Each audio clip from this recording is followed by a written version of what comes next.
If you need any Xbox or PlayStation codes or anything gaming related, check the referral links down in the description. They'll take you to g2a.com. They already have a discount on most of their goods already, and with the code CHES at checkout, you can get yourself an extra 3% off as well. Hey guys, how's it going? Chez back again and welcome to episode number 52 of the Inter Milan career mode here on FIFA 15. We had a familiar European opponent yesterday and we continue in that vein with the second leg of the Europa League round of 16 against Fiorentina. Now obviously yesterday, as you can see on screen in the top left, we picked up a 1-0 defeat at home. So Fiorentina have a 1-0 lead and an away goal advantage. So we really are up against it here in this second leg. They've got Babacar and Rossi up top, starting Babacar over their normal choice of Mario Gomez up top alongside Giuseppe Rossi. Still got Lorenzo Insigne sat there just behind them with Eduardo Vargas on the left-hand side. So plenty of pace in their front line, as well as the ability to dribble it around 2 or 3 players as well, because a lot of those players, other than Babacar, are very, very good on the ball as well. And obviously Babacar is a strong physical presence up top. But we've got our own strong physical presence up top. Obviously new signing, Stefan Jovetic has been very good since coming in. And obviously, again, just to reiterate, Fiorentina are his former side. Obviously, he's only from Man City, but he was involved immediately, getting an assist to square the ball across to Marco Sal to kind of nullify their away goal advantage pretty much straight from the off. 6 minutes in, and we managed to find ourselves levelling the scoreline on aggregate.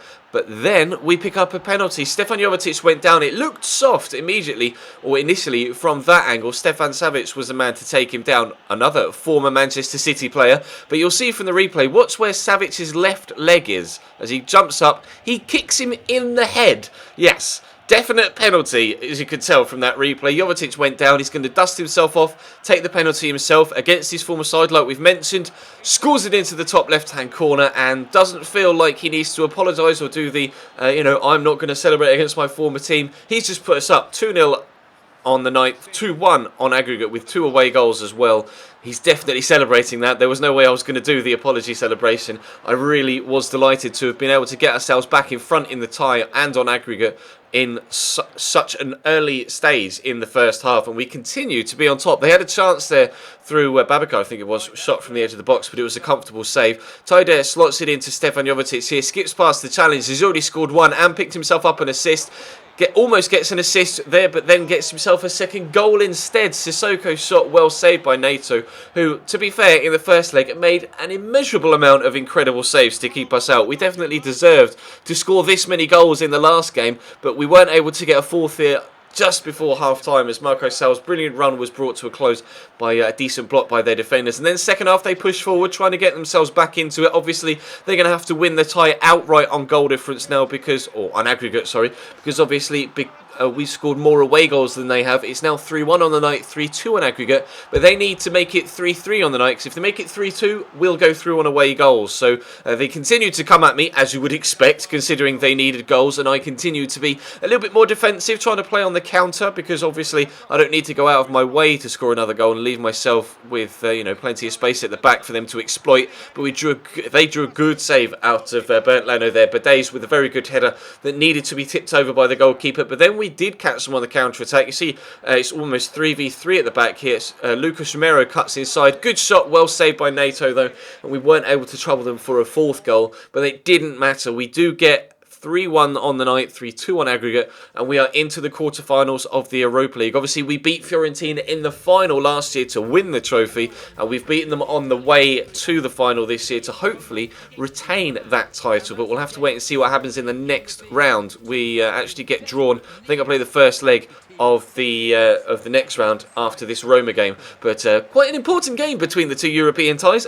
Second versus third in Serie A, and obviously we still sit a little way behind Juventus, and if we lose here against Roma, they'll overtake us to go into second, and I do not want that to happen. Starting a very strong side though, Gervinho, Dumbia and the pacey Florenzi on the right-hand side. So much pace in their front line, as was the case with Fiorentina. But we were able to brush them off. Can we do the same to Roma? Although their midfield of Nangolan and Strootman is probably going to be harder to break down than Fiorentina's was. Starting a similar sort of side to the one that played against Fiorentina. Fortunately, there was a 2-week break between the Europa League game and this one, or at least, a kind of a 10-day break. There was an international period in between the two games. So a lot of our players were able to refresh and or get refreshed, be refreshed, and come back fully fit for this game. But as you can see, Roma having a chance here at the early stages in the first half. Balzaretti with a nice turn, actually, the left back, and it needed saving by Bernd Leno. Couldn't be sure whether that was going to sneak into the top corner or not.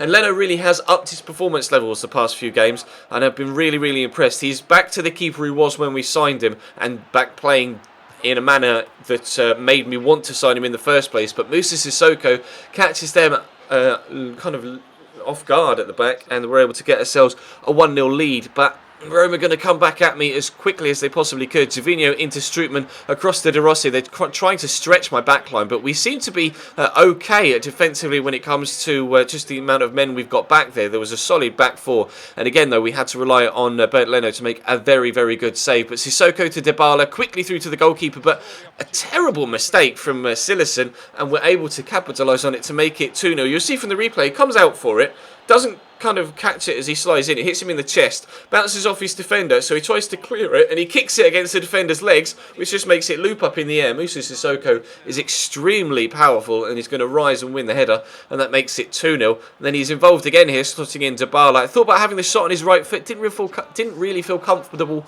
with the angle though, so decided to turn back on his left.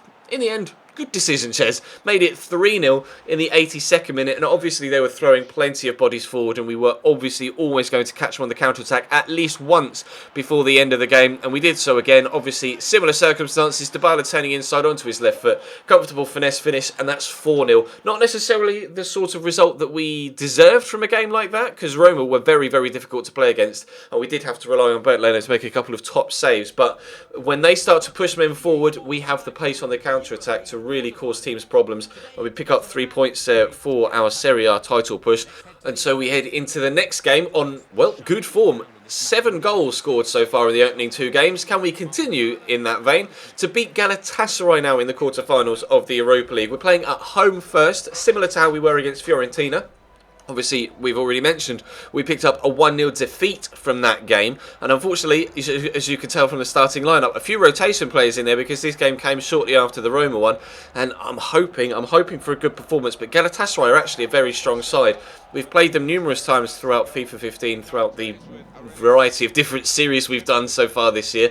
And they've always given me a very tough game. We've played Galatasaray. We've also played Besiktas a couple of times as well. And as the Turkish sides always give you a difficult game, a strong, physical, challenging game. Wesley Sneijder trying to create an opportunity here. Amrabat is going to get the ball into the box. I've no idea how Burak Yilmaz is in so much space in my box. Nobody picked him up. Heads the ball into the top corner, and immediately we give away an away goal, which is not the way that I wanted to start this tie against Gala, but they, for some inexplicable reason, leave so much space at the back, and for some inexplicable reason, Rodrigo isn't able to finish that chance. He took it with the outside of his right foot rather than just easily finessing it in with his left, and he hit the post, so we stay 1-0 down. They came forward, header off the bar from Burak Yilmaz this time. Fortunately, we're able to win the initial rebound header, and then a bit of head tennis, and eventually it does get cleared. But they're really pushing for a second away goal here, and that really would put us on the back foot more so than the Fiorentina one, because as far as I'm concerned, Galatasaray are a better side than Fiorentina and much more difficult to play away from home than Fiorentina were. But Marco Sal powers us back onto level terms 5 minutes before half-time. I think the goalkeeper there was half expecting him to finesse it into the bottom right-hand corner, and was kind of ready and waiting to, on his tiptoes, to dive down to his left-hand side. And then Marco Sal ended up powering it straight at him through his face towards the back of the net, and it caught him off guard, so we were able to get ourselves that goal there, catching the goalkeeper off guard, trying to get ourselves a winner on the night here. Cavanda, so much space, but he pulls the shot wide. So disappointed with that. He's scored a couple of great goals for us this season, Cavanda, and last season, this series as a whole, from that right mid spot, using his pace to get in behind and then powering the ball into the net. He tried to place that in the bottom corner, and it just did not work. But space here for Charlotto in the box, and a similar finish, pulling it across goal, looking for that far bottom corner, but pulls it too far. So we get a 1-1 draw in the opening leg of the Europa League quarterfinals. By no means a bad result, but I obviously would have preferred a win, but it's a better result than we got against Fiorentina, which stands us in good stead for the second leg, which will of course come in tomorrow's episode. Still 2 points behind Juventus at the top of the table, but now 5 points clear of Roma and 6 points clear of Lazio with 9 games to go in the season. So Champions League football looks like it could be an absolute definite for us next season, and if we can get that Serie A title, then that would be absolutely superb as well. And unfortunately, obviously, I really wanted to get the treble this year, but we got knocked out in the cup, so disappointed with that. But we can still do the double, we can still win Serie A and retain our Europa League trophy, so we will try and do that over the next few episodes. But that's all for now. Thank you very much for watching, guys. There will be a Career Mode Road to Glory episode later on tonight, of course, a transfer targets video, so definitely check that out when it goes live in your sub boxes. There's been some content going up on the second channel the past couple of days as well, so head over to that in the link down below and follow over there and subscribe over there if you haven't already, and check that video out. But obviously feel free to follow me on Twitch and Twitter as well. Of course, I'll be streaming later on tonight on twitch.tv/Chesnoid Gaming. All of the links to all of my social media, Twitch and second channel, are always in the description, so check those out, and I will see you next time.